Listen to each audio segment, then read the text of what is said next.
For nearly 8 years, I was pastor of the First Baptist Church of the city of Washington, D.C. And one of the things I loved about that job was the diversity of that place, the zesty international flavor of that city. And so it did my heart good to peek into the dining hall of Richmond's First Baptist Church yesterday and see that people from all over the world had come together for this Muslim background believers conference. I saw women dressed in saris and men wearing prayer caps.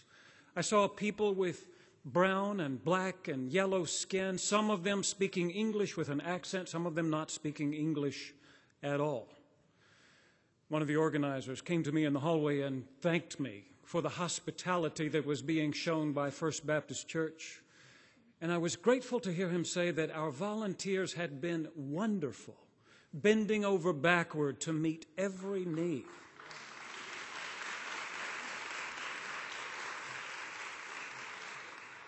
I was grateful, I say, because when I host people from other countries and cultures, I am always afraid that I am going to offend in some way, that I will do something wrong or say something wrong and make my guest feel less than welcome.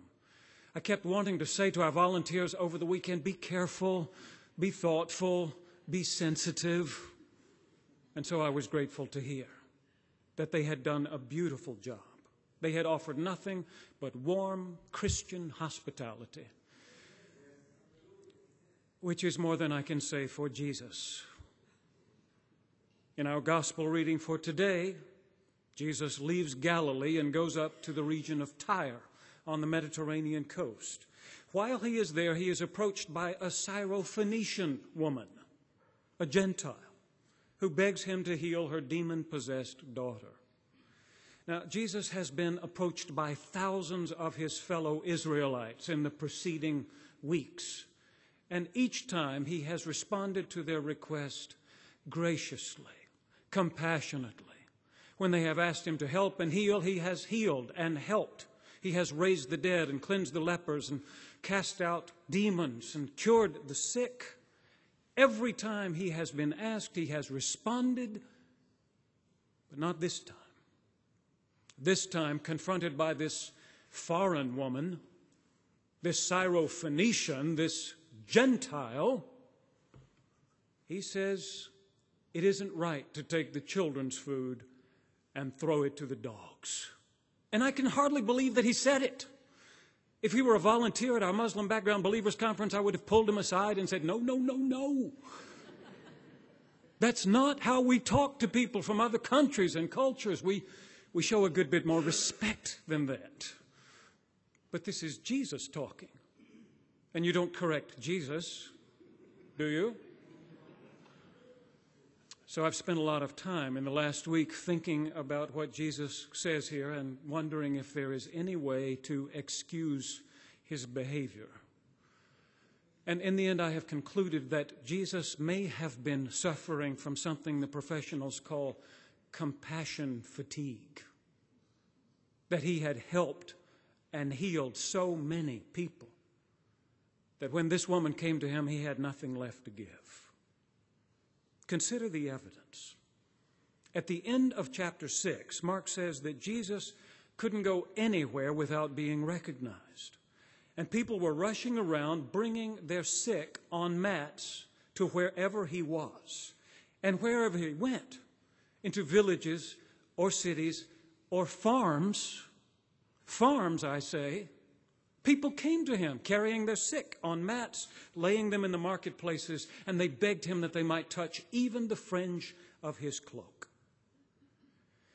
So at the beginning of today's reading, Mark tells us that Jesus set out from there and went up to the region of Tyre. He entered a house and did not want anyone to know he was there.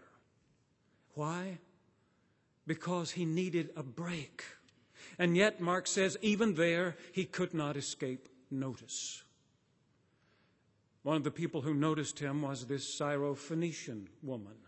Jesus' reputation had spread so far and wide that even way up there in the region of Tyre, they had heard about a Jewish man who could heal people. Jesus of Nazareth, who traveled around with his 12 disciples. When she saw him, this wild hope leaped up inside her that maybe he could heal her little daughter. And she began to look for an opportunity to talk to him in private. When the opportunity came, she seized it. And I like to imagine it was in that moment when Jesus found himself for the first time in a long time alone, that he sat down on the beach and looked out over the waters of the Mediterranean Sea. And that golden late afternoon sunlight was warming his cheeks, reflecting in his eyes. He took a deep breath and let it out in a sigh.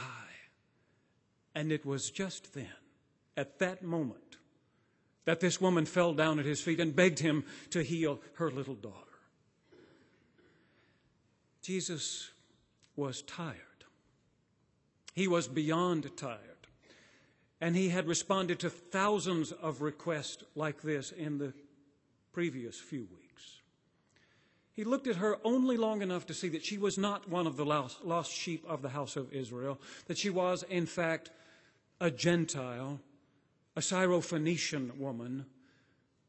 And then he said to her what he must have heard the village elders of Nazareth say over and over again when he was a boy: "It isn't right to take the children's food and throw it to the dogs."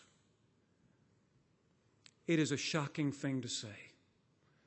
We don't expect it from Jesus. We expect something far more gracious and compassionate. But he was tired.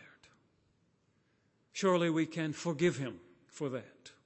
And surely this woman could see that he didn't want to be bothered, but she was tired too. She was tired of holding her little daughter while her body was racked by convulsions.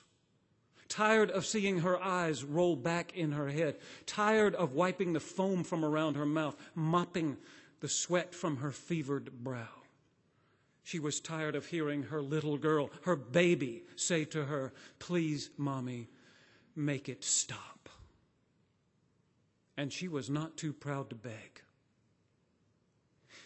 Summoning up her courage, she said to Jesus, "But, sir, even the dogs under the table get the children's crumbs."